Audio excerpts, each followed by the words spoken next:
ఇవాళ బీజేపీలో చేరనున్నారు అచ్చంపేట మాజీ ఎమ్మెల్యే గువ్వల బాలరాజు. గులాబీ పార్టీ నుంచి 2 సార్లు ఎమ్మెల్యేగా ఎన్నికైన బాలరాజు కాషాయ కండువా కప్పుకొనున్నారు.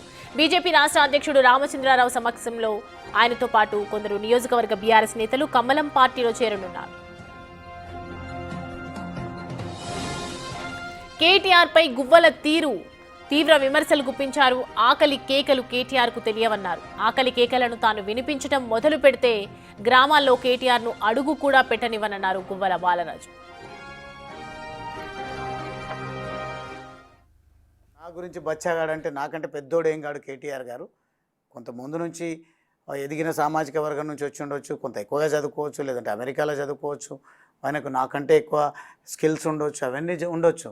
కానీ నాకంటే ఎక్కువ పెయిన్ అయితే, నాకంటే ఎక్కువ ఆకలి మంటలు అయితే ఆయన చూడలేదు. నాకున్న అనుభవం వారికి ఉందని మాత్రం రియల్గా నేను భావించడం లేదు. ఆయనలాగా ఆకట్టుకునే ప్రసంగాలు నేను చేయలేకపోవచ్చు. ఆకలి కేకలను మాత్రం నేను వినిపించడం మొదలు పెడితే గ్రామాలలో అడుగుపెట్టని నేను కేటీఆర్ గారిని. ఇది మాత్రం మీకు చాలా సీరియస్గా మీ టీవీ ద్వారా కేటీఆర్కి చెప్తా ఉన్నా. నేను నోటికి వచ్చినట్టు మాట్లాడాలి. మీరు మాట్లాడే మాట వారి దగ్గర దాకా వెళ్తుంది, వెళ్ళాలి. ఏదేం మాటలు, పద్ధతి ఏంది?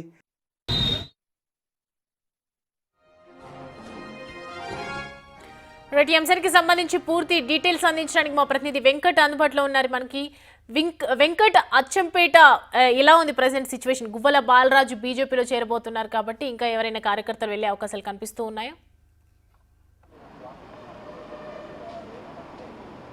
మరికొద్దిసేపట్లో గువ్వల బాలరాజు బీజేపీ రాష్ట్ర కార్యాలయానికి రాబోతున్నారు. అధ్యక్షుడు రామచంద్రరావు అట్లనే కేంద్ర మంత్రి కిషన్ రెడ్డి సారథ్యంలో గువ్వల బాలరాజు పార్టీలో చేరబోతున్నారు.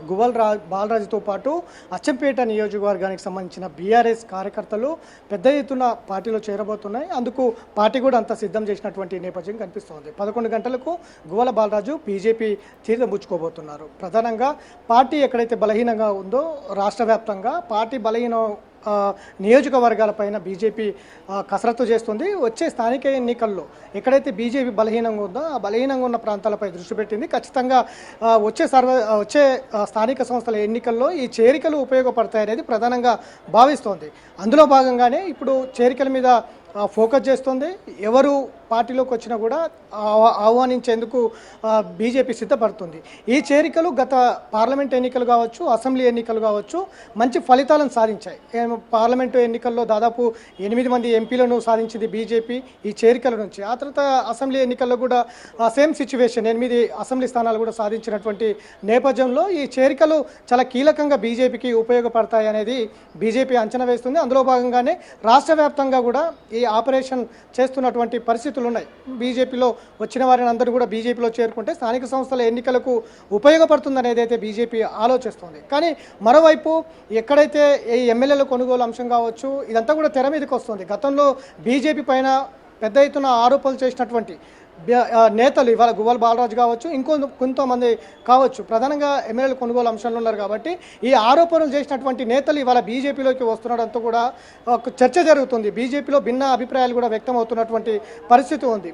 ఎమ్మెల్యేలను కొనుగోలు చేయడానికి మమ్మల్ని ప్రలోభ పెట్టేందుకు బీజేపీలోకి రావాలని భయపెట్టిస్తున్నారంటూ ఆరోపణలు చేసిన వ్యక్తులను ఇవాళ బీజేపీలో ఎలా చేర్చుకుంటారనేది కూడా ప్రస్తుతం బీజేపీలో చర్చ జరుగుతున్నటువంటి నేపథ్యంలో ఇవాళ గువ్వల బాలరాజు కావచ్చు, గతంలో ఎమ్మెల్యేల కొనుగోలు అంశంలో 4 ఎమ్మెల్యేలు కీలకంగా ఉన్నారు. ఆ 4 ఎమ్మెల్యేలు కూడా బీజేపీలోకి వస్తారనేది ఒకవైపు చర్చ జరుగుతోంది. కానీ ఇప్పుడు బీజేపీ ఆపరేషన్ చేస్తున్నటువంటి మహబూబ్ నగర్ కావచ్చు, లేదంటే ఉమ్మడి నల్గొండ, ఖమ్మం, వరంగల్ ఇట్లా పెద్ద జిల్లాలలో ఉన్నటువంటి బీఆర్ఎస్ వర్గాలపైన ఫోకస్ చేస్తూ వారందరినీ కూడా బీజేపీలోకి తెప్పించేందుకు ప్రయత్నం చేస్తుందనేది కూడా తెలుస్తుంది. అందులో భాగంగానే కీలక నేతలందరూ కూడా బీజేపీ వైపుకు చూస్తున్నటువంటి నేపథ్యం కనిపిస్తోంది.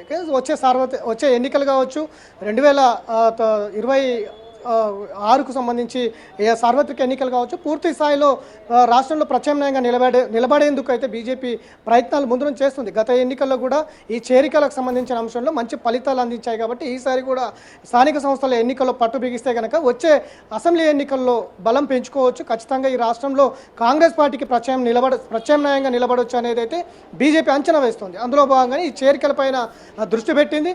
ఒకవైపు విమర్శలు అనేకం వస్తున్నప్పటికీ కూడా ఖచ్చితంగా బీజేపీకి ఒక స్టాండ్ ఉంది, ఒక నిబద్ధత ఉంది. ఆ నిబద్ధతతోటే పూర్తి స్థాయిలో ఎవరిని కూడా ప్రలోభాలకు గురి చేసే పార్టీ కాదు.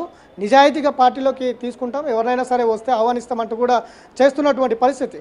ఇక ఇటు ఒకవైపు ఉంటే మరోవైపు బీజేపీ వర్సెస్ బీఆర్ఎస్ ఇప్పటికే ఇటు గువ్వల బాలరాజు కేటీఆర్ను గ్రామాల్లో తిరగనివ్వమంటూ కూడా గువ్వల బాలరాజు చేస్తున్నటువంటి వ్యాఖ్యలు కూడా పెద్ద దుమారం లేపుతున్నటువంటి సిచ్యువేషన్లో ఏ విధంగా ఉండబోతుంది బీజేపీ చేస్తున్నటువంటి ఆపరేషన్స్? ఓన్లీ మహబూబ్ నగర్ వరకే అంకితం అవుతుందా? ఓన్లీ కేవలం గువ్వల బాలరాజు వరకే ఈ చేరికలు ఆగిపోతాయా, లేదా మరికొంతమంది ఈ చేరికలు ఉంటాయా అనేది కూడా తెలియాల్సి ఉంది. మరికొద్దిసేపట్లో బీజేపీ రాష్ట్ర కార్యాలయానికి గువ్వల బాలరాజుతో పాటు మరికొంతమంది రాబోతున్నారు. 11 గంటలకు మొత్తం కూడా అచ్చంపేట నియోజకవర్గ బీఆర్ఎస్ పార్టీ నాయకులు కావచ్చు, మరికొంతమంది నేతలు కావచ్చు, గువ్వల బాలరావుతో పాటు బీజేపీలో చేరే అవకాశం అయితే చాలా స్పష్టంగా కనిపిస్తోంది. Right Venkat, thanks for the updates. మొత్తానికైతే చూస్తున్నాం కదా, గువ్వల బాలరాజు ఇవాళ ఉదయం 11 గంటలకి బీజేపీ పార్టీలో చేరబోతున్నారు. మిగతా కార్యకర్తలు కొంతమంది నేతలు కూడా చేరే అవకాశాలు అయితే వినిపిస్తూ ఉన్నాయి.